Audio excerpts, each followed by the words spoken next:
ఎక్కడో లేరు తల్లి, శత్రువులు ఎక్కడో లేరు. సినిమాలో త్రివిక్రమ్ సినిమాలో ఎవడు చెప్పిన డైలాగ్ చెప్పినట్టు ఎక్కడో లేరు. మన ఇళ్లల్లోనే చెల్లెళ్ళ రూపంలో తిరుగుతారన్నారు. ఇప్పుడు చెల్లెళ్ళ రూపం అయిపోయి అనలేకపోతానా నేను. అమ్మగారి రూపంలో కూడా నా తల్లి. పగబట్టినారే జగన్మోహన్ రెడ్డి గారి మీద. కాంగ్రెస్ పార్టీ పగబట్టింది, జనసేన పార్టీ పగబట్టింది, తెలుగుదేశం పార్టీ పగబట్టింది, ఢిల్లీలో ఉండే పెద్దలు పగబట్టినారు, ఇంట్లో ఉండే చెల్లెలు పగబట్టింది, అమ్మ ఆదరణ కరువైంది. మేము తప్ప ఎవరుండారు తల్లింగా? మేము ఒక్కరమే అమ్మ ఉండేది. ఇంకా ప్రజలు, మేము, ఆ పైనుండే దేవుడు ఉండాడు. మీరు చెప్పినారు కదా దేవునికి అన్నీ తెలుసని. ఎస్, దేవునికి అన్నీ తెలుసు. దేవుని యొక్క న్యాయమే న్యాయం అన్నారు మీరు మీ ప్రకటనలో. ఇంకొక మాట కూడా నేను ప్రజలకు చెప్తా ఉన్నా. ఇది స్పష్టంగా మీకు అర్థం చేసుకోగలిగితే టోటల్ ఈ సమస్య అంతటికి మీకు అర్థమైపోతుంది. రాజశేఖర రెడ్డి ఆస్తులు పంచినాడా పంచలేదా? ఒక్కటే లాజిక్ మీరు బాగా అర్థం చేసుకోండి ప్రజలారా. దీనికి సమాధానం కూడా చెప్పాలా. గౌరవనీయులైనటువంటి మాతృ సమానులైన విజయమ్మ గారు ఆస్తులు పంచినారు రాజశేఖర రెడ్డి గారు 2009లో. అయిపోయింది. ఎవరి వ్యాపారాలు వాళ్ళవి.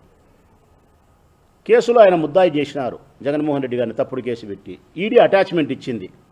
ఆస్తులు ఏదే కానీ అమ్మడానికి కానీ బదలాయింపు ఏమీ లేదు, కేసు తగ్గేంత వరకు ఆస్తులు అట్నే ఉండాలని చేసింది.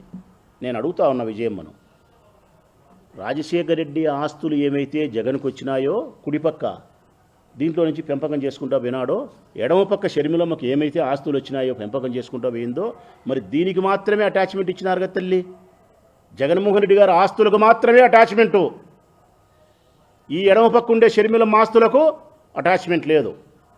అంటే ఏమని అర్థం తల్లి? అప్పటికి ఆస్తి 2 భాగాలైందని. ఆస్తి 2 భాగాలైందని. ఇది పుట్టినిల్లని, ఇది మెట్టినిల్లని. జగన్మోహన్ రెడ్డి గారిది తండ్రి ఆస్తి, తన సొంత ఆస్తి, తను సంపాదించుకునేది. షర్మిలమ్మకి ఇచ్చినది మెట్టినింటికి పోయింది, అత్తగారింటికి. ఆమె ఆస్తి అయిపోయింది. అందుకే ఆ ఆస్తికి అటాచ్మెంట్ ఇలే, ఈ ఆస్తికి అటాచ్మెంట్ ఇచ్చినారు. ఇవన్నీ మేము మాట్లాడితే, ధర్మం చెప్తే, న్యాయం చెప్తే మేము గ్లోబల్ ప్రచారం. అసలు మీకు ఏం అధికారం ఉంది మీరు మాట్లాడడానికని చెప్పి మమ్మల్ని మాట్లాడుతున్నారమ్మా. ఎందుకు లేదమ్మా మాకు అధికారము? ఎందుకు లేదు మాకు అధికారం? చెప్పినా కదా, ఈ దేశంలో రాష్ట్రంలో ఉండే అన్ని పార్టీలు ఆయనకు వ్యతిరేకమే. ఇంట్లో వాళ్ళు వ్యతిరేకమే, ఢిల్లీలో ఉండే వాళ్ళు వ్యతిరేకమే. అన్నీ కుట్రలే, అన్నీ మోసాలే, ఈవీఎం మిషన్లు మోసాలే. ఒకటే. ఎంత ఓర్పుగా ఉన్నాడమ్మా మా నాయకుడు, ఎంత సహనం ప్రదర్శిస్తున్నాడు తల్లి మా నాయకుడు. ఒక్క రోజన్నా బయటకు వచ్చి షర్మిలమ్మను కానీ సునీతమ్మను కానీ ఒక్క మాట మాట్లాడినాడు ఆయన? ఎన్ని మాటలు మాట్లాడుతున్నారు ఆయన్ను. ఇప్పుడు కూడా మాతో ఆయన మాట్లాడించడం లేదు. మా సహనం సచ్చి, మా ప్రేమ పుచ్చి మేము మాట్లాడుతున్నాం తల్లి, మాట్లాడతాం కూడా. ఈరోజు ప్రొద్దుటూరులో రాచమల్లు దగ్గర, ఈ భక్తుల దగ్గర ప్రారంభమైనటువంటి ఈ పాత్రికేయుల సమావేశం, ఈ ఖండన ఇచ్చాపురం వరకు జరుగుతుంది. ఇంకా మేము మాట్లాడతాం. అన్ననే పదానికి కలంకమని మీరు చెప్పిన తర్వాత బాధ అవుతుంది మాకు. ఇంకందరం మాట్లాడతాం. ఆయన వ్యక్తిత్వాన్ని మీరు ఎప్పుడు హననం చేసినా కూడా మేము మాట్లాడతాం. ఇంకా వినయపూర్వకంగా అడుగుతానా తల్లి నిన్ను, చేతులు జోడించి, మా అమ్మతో సమానం. అసలు ఇవన్నీ నేను ప్రశ్నించడం అంటే నిజంగా ఇది ఆశ్చర్యమా, కలనా, నిజమా అనిపిస్తుంది నాకు. నీ దగ్గర సక్రమంగా కూడా నేను నిలబడలేను తల్లి. గౌరవము, భక్తిభావము, రాజశేఖర రెడ్డి అన్న భార్య, మా నాయకుని తల్లివి, సక్రమంగా కూడా నేను నిటారుగా నిలుక్కొని కూడా నిలవలేను. వినయం చేత కొద్దిగా వంగే ఉంటాను నేను నీ దగ్గర. మీరంటే నాకు అంత గౌరవము, అంత అభిమానము. ఎంత కర్మ తల్లి మాకు, మనందరికీ. ఈ వినోదాన్ని చంద్రబాబు నాయుడు ఇంట్లో ఎంత ఆనందిస్తుంటారమ్మా. పండగ చేసుకుంటుంటారు. ఉగాది పండగ నిన్న కాదమ్మా, ఈరోజు ఉగాది పండగ వాళ్ళకు.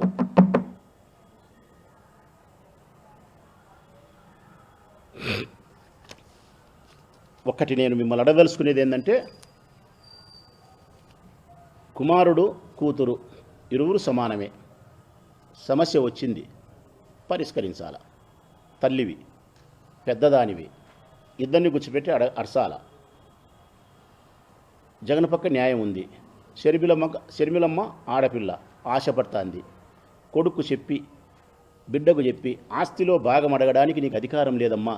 మీ తండ్రి ఇచ్చిన ఆస్తులు నీకు చెందినాయి, మీ అన్నకి ఇచ్చిన ఆస్తులు మీ అన్నకు చెందినాయి. ఎవరి ఆస్తులు ఎవరు సంసారం వాళ్ళకి సంపాదించుకుంటున్నారు, ఎవరి కొద్దీ వాళ్ళు ఉంటున్నారు.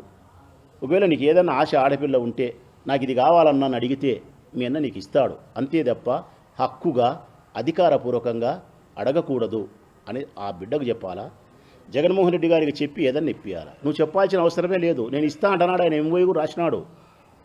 మీరు బజారు కీడ్చి, రచ్చకీడ్చి, కొట్లాడి ఆయన శత్రువులైన కాంగ్రెస్ పార్టీలోకి పోయి చంద్రబాబు నాయుడు ఇంటికి ఉప్పందించి ఇవన్నీ చేస్తే యాగన్నకైనా ప్రేమ ఉంటుంది తల్లి.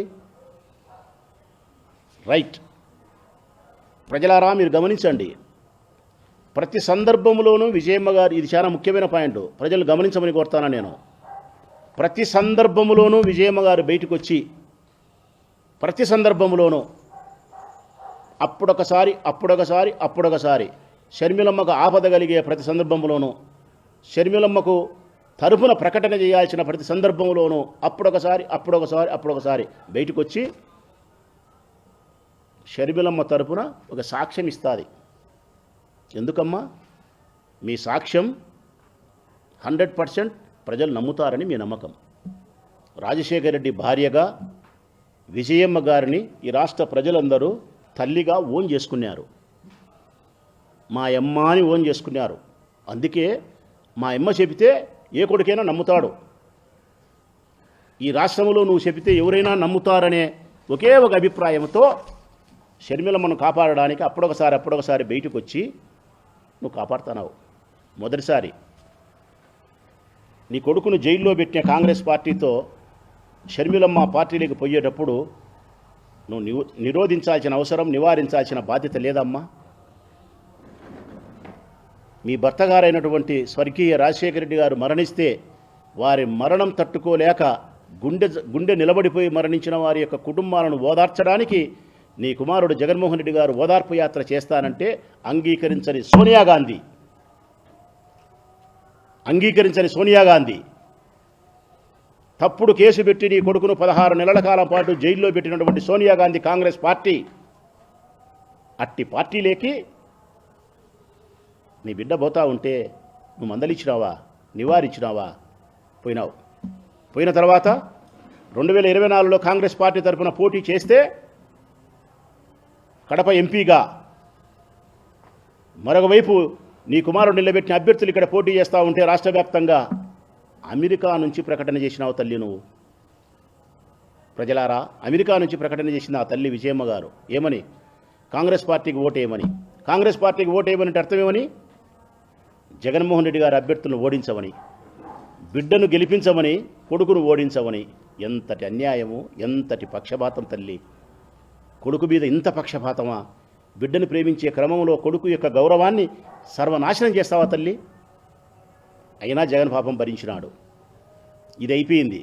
రెండవది, సరస్వతి పవర్ ప్రాజెక్టుకు సంబంధించిన షేర్స్ను బదలాయింపు చేస్తే నా కొడుకు జైలుకు పోతాడని నీకు తెలిసి షర్మిలమ్మ కోసం ఆ షేర్స్ను బదలాయింపు చేసినావంటే షర్మిలమ్మకు ఆస్తి రావాలా? నీ కొడుకు జైలుకు పోయినా పర్వాలనేగా తల్లి. ఇంతటి కాఠిన్యమా? అప్పుడైనా షర్మిలమ్మకు నువ్వు చెప్పలేదా? ఈ షేర్లు బదలాయింపు చేస్తే పాప మీ అన్న జైలుకు పోతాడు, ఇది పద్ధతి కాదని చెప్పకూడదా? చెప్పలే. అంటే షర్మిలమ్మకు ఆస్తి రావాలా? జగన్ జైలు పోయినా పర్వాలే.